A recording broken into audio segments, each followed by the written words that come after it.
lunes 10 de febrero de 2025.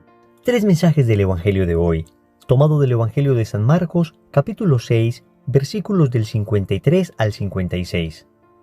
En aquel tiempo, terminada la travesía, Jesús y sus discípulos llegaron a Genesaret y desembarcaron. Apenas desembarcados, lo reconocieron y se pusieron a recorrer toda la comarca. Cuando se enteraba la gente dónde estaba Jesús, les llevaban los enfermos en camillas. En los pueblos, ciudades o aldeas donde llegaban, colocaban los enfermos en la plaza y le rogaban que los dejase tocar al menos la orla de su manto. Y los que lo tocaban, se curaban. Palabra del Señor. Gloria a ti, Señor Jesús. Queridos amigos, hoy el evangelista San Marcos nos presenta el poder sanador de Jesús. Jesús ya era conocido en Galilea. Muchas personas habían escuchado su predicación. Muchas personas habían oído de los milagros que él realizaba. Entonces, las personas se aglomeraban en torno a él porque necesitaban escuchar esa voz sanadora, porque necesitaban ese consuelo, porque necesitaban ese amor que solo Jesús sabía dar. Vamos a meditar tres mensajes de este evangelio. Primero, ¿dónde está Jesús? Segundo, ¿reconoces a Jesús? Tercero, entra en contacto con Jesús. Vamos con el primer punto. ¿Dónde está Jesús? Familia, el evangelio nos dice que cuando la gente se enteraba dónde estaba Jesús, les llevaba los enfermos en camillas. Miren, hoy nos podemos hacer nosotros también esa pregunta. ¿Dónde está Jesús? Y nos la podemos hacer cuando vemos tanto mal en el mundo. Nos la podemos hacer cuando nos sentimos solos. Nos la podemos hacer cuando tenemos esa especie de tristeza existencial que nada puede llenar. Nos preguntamos, ¿dónde está Dios? ¿Dónde está Jesús en este momento en el mundo? ¿Y dónde está Jesús en este momento en mi vida? Pues el Evangelio nos responde hoy. Podemos hablar de varias presencias de Jesús. A lo largo de toda la palabra de Dios podemos encontrar distintas presencias, distintas formas en las que Jesús se hace presente. Podríamos decir que la más importante de todas es la presencia de Jesús en la Eucaristía. En el Evangelio de San Mateo, capítulo 26, versículo 26, en el contexto de la Última Cena, Jesús dijo a sus apóstoles, «Tomad y comed todos de él. Esto es mi cuerpo». Y esto lo decía mientras tenía el pan en sus manos. Y en ese momento, el pan ya no era pan. El pan era el cuerpo de Jesús, su carne. Conforme a aquello que el mismo Jesús dijo en el famoso discurso del pan de vida que Jesús pronunció en Cafarnaún, cuando dijo, mi carne es verdadera comida, mi sangre es verdadera bebida. Esto está en Juan, capítulo 6, versículo 55. De manera que a la pregunta ¿dónde está Jesús? Lo primero que debemos decir es en la Eucaristía, con su cuerpo, sangre, alma y divinidad, de un modo del todo especial, del todo singular. Jesús está en la Eucaristía porque Jesús es la Eucaristía. De manera que aquí no podemos comparar otras presencias de Jesús con su presencia eucarística, porque definitivamente la presencia eucarística de Cristo tiene preeminencia sobre cualquier otra presencia. Sin embargo, sí que existen otras maneras a través de las cuales Jesús se hace presente. Podemos hablar entonces de la presencia de Jesús en la comunidad. Recuerden cuando en el Evangelio de San Mateo, capítulo 18, versículo 20, Jesús nos dice, donde 2 o 3 se reúnan en mi nombre, ahí estoy yo en medio de ellos. Este versículo es muy importante para aquellas personas que dicen, a mí no me gusta ir a la iglesia, yo rezo solo en la casa, yo tengo una relación personal con Cristo y no necesito de ninguna comunidad. Queridos amigos, el Señor es claro y dice que hay una presencia de Él en medio de la comunidad. Cuando 2 o 3 se reúnen en el nombre de Jesús a orar, a suplicar, a pedir, a predicar la palabra, a celebrar el amor, allí está Jesús. Hay una presencia de Jesús en la comunidad, de manera que si queremos encontrar a Jesús, debemos adorar la Eucaristía, pero también debemos hacer presencia en comunidad. Debemos pertenecer a la gran comunidad que es la iglesia. Y luego dentro de nuestra iglesia están las parroquias, están los movimientos, están los grupos de oración, están los diferentes ministerios.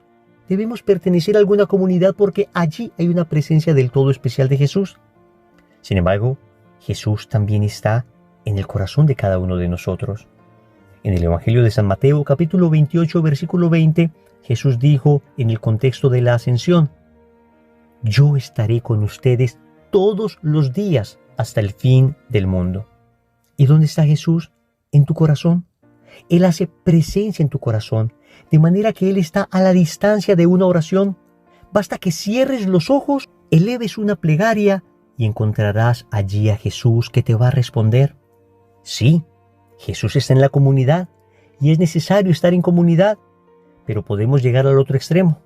Por una parte decíamos que hay algunos que solo quieren tener un contacto personal con Jesús, pero se olvidan de la presencia de Jesús en la comunidad. Pero también existen aquellos que en el otro extremo solo hablan con Jesús en comunidad. Parece que tuvieran fe solamente mientras están en su parroquia, mientras están en su movimiento, mientras están en su ministerio.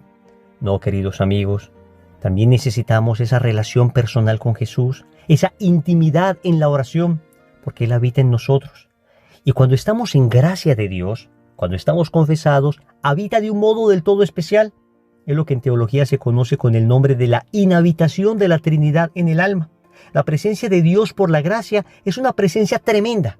Está dentro de nosotros, de tal manera que podemos decir con San Pablo, ya no soy yo quien vive, sino Cristo quien vive en mí.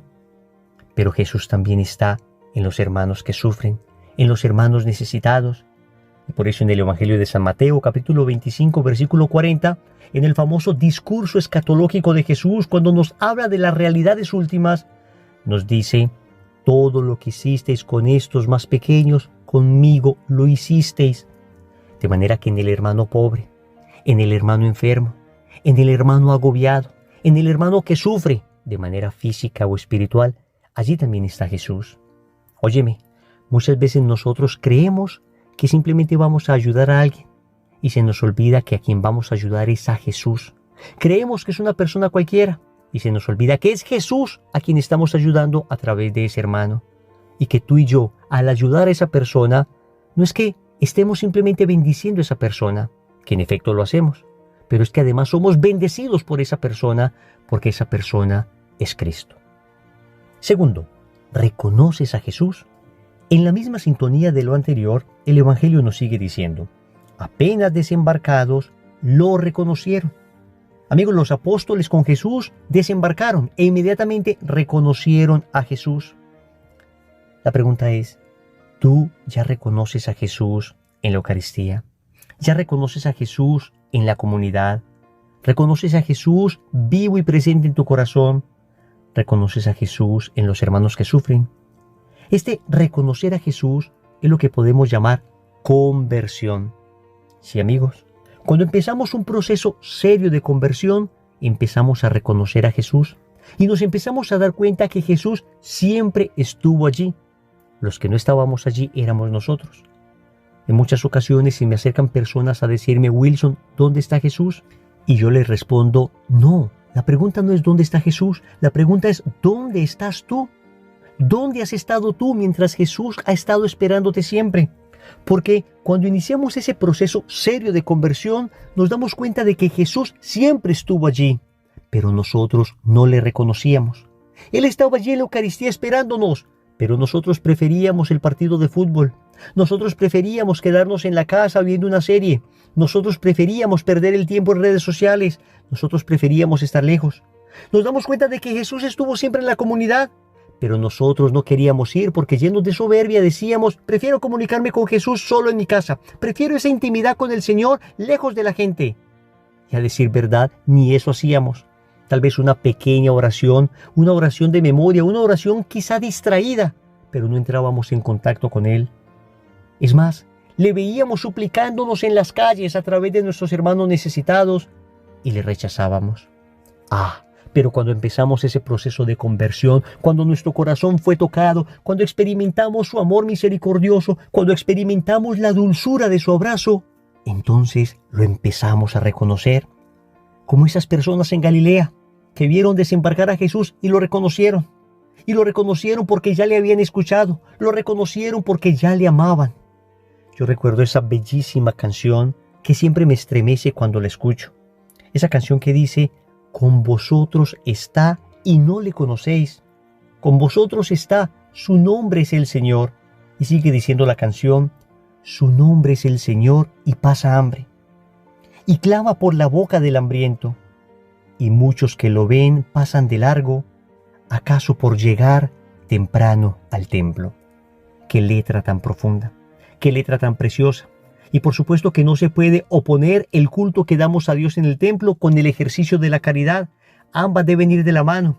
Pero es que un verdadero culto que se tributa a Jesús en la Eucaristía, una verdadera oración hecha desde el corazón, necesariamente debe desbordar en caridad con mi hermano necesitado. Necesariamente debe llevarme a reconocer a Jesús allí en el que sufre.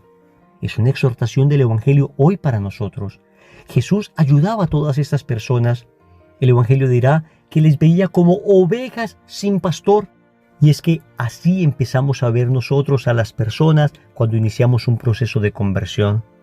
Ya no vemos personas malas, ahora vemos personas necesitadas de Jesús. Ya no emitimos esos juicios tan ligeros que emitíamos antes. Ahora aprendemos a orar, ahora aprendemos a suplicar, ahora aprendemos a mortificarnos por la conversión de todos los que nos rodean. Reconocemos a Jesús en la Eucaristía, reconocemos a Jesús en la comunidad, reconocemos a Jesús en nuestro corazón, reconocemos a Jesús en nuestro hermano necesitado, cuando hemos iniciado un verdadero y serio proceso de conversión. Tercero, entra en contacto con Jesús.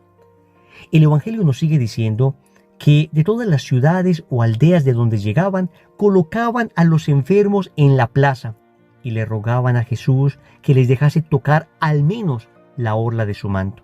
Y miren qué bonito, dice el Evangelio que los que lo tocaban se curaban. Familia, ni siquiera tenían que tocar la piel de Jesús, bastaba tocar el vestido de Jesús, la orla de su manto. Lo que nos dice el Evangelio hoy es que el Señor quiere que entremos en contacto con Él, que no tengamos una relación lejana, que no le veamos desde la periferia, que no le veamos desde lo lejos, sino que nos acerquemos. Ya hemos dicho dónde está Jesús. Ya hemos visto la necesidad de reconocerlo a través de una auténtica conversión. Pero es que la fe cristiana es bellísima, porque nuestro Dios no es un Dios lejano. Nuestro Dios está tan cerca de nosotros que no solo le escuchamos, sino que además le comulgamos, le comemos. Él lo dijo, mi carne es verdadera comida, mi sangre es verdadera bebida. Queremos entrar en contacto con Jesús a través de la oración y es maravilloso, pero todavía hay un contacto más íntimo con nuestro amado. Es comulgarle y comulgarle con la mayor frecuencia posible. Sí, ciertamente, debemos tener un compromiso serio en nuestra vida de asistir a la Santa Misa todos los domingos. Y no solos, sino con nuestra familia. Pero, por Dios, teniéndole tan cerca en nuestras parroquias, ¿cómo no tratar al máximo de entrar en contacto con Jesús a través de la Eucaristía, comulgándole con la mayor frecuencia posible? Y es que creo que definitivamente el trasfondo de este Evangelio hoy es un trasfondo eucarístico. Amigos, podemos entrar en contacto con Jesús de una manera del todo única, del todo singular, y es a través de la Eucaristía, y es a través de la comunión. Si desafortunadamente te encuentras en una situación en la que no puedes comulgar todavía, pide día y noche, con lágrimas en tus ojos al Señor, que te conceda la gracia de poder entrar en contacto con Él de ese modo del todo singular, ese modo que se llama comunión. Comunión eucarística. He allí la forma más perfecta y sublime como la criatura puede unirse a su Creador, a través de la recepción de la sagrada y divina comunión. Y si tú y yo tenemos el don de poder comulgar, ¿por qué entonces no comulgamos con mayor frecuencia? Entra en contacto con Jesús y recibirás la sanación. Aquellas personas tocaban la orla de su manto y se sanaban. Tú y yo le podemos comulgar. Entonces, hagámoslo con la mayor frecuencia que podamos para recibir también la sanación, no solo de nuestro cuerpo, pero también de nuestra alma. Oremos. Amado Señor, hasta ahora no sabía dónde estabas. En tantas ocasiones te busqué lejos, pero tú estabas cerca. Tú estabas allí en la Eucaristía esperándome. Tú estabas allí en la comunidad a la que ya no quería ir. Tú estabas a la distancia de una oración, aquí en mi corazón. Tú estabas en ese hermano pobre y necesitado que estaba extendiéndome la mano. Hoy te pido perdón porque no te he sabido reconocer, porque me ha faltado todavía mucha conversión. Te doy gracias porque hoy me empiezas a abrir los ojos y te suplico que este proceso de conversión que he iniciado llegue a feliz término. Finalmente, te quiero suplicar que enciendas en mi corazón un profundo amor eucarístico, al punto que no me conforme solo con ir a la Eucaristía dominical, sino, Señor, que de tal manera tenga hambre de la Eucaristía que vaya con la mayor frecuencia posible a la Santa Misa. Señor, dame lo que me pides y pídeme lo que quieras. Amén. Recordemos entonces, primero, ¿dónde está Jesús? Segundo, ¿reconoces a Jesús? Tercero, entra en contacto con Jesús. Compromiso. Yo te invito a ir a lo largo de esta semana al menos un día a la Santa Misa. Ciertamente, el domingo debemos ir como precepto, pero al menos un día, aparte del domingo, tratemos de ir a la Eucaristía. Y si estamos en gracia de Dios, comulguemos. En el nombre del Padre, y del Hijo, y del Espíritu Santo. Amén.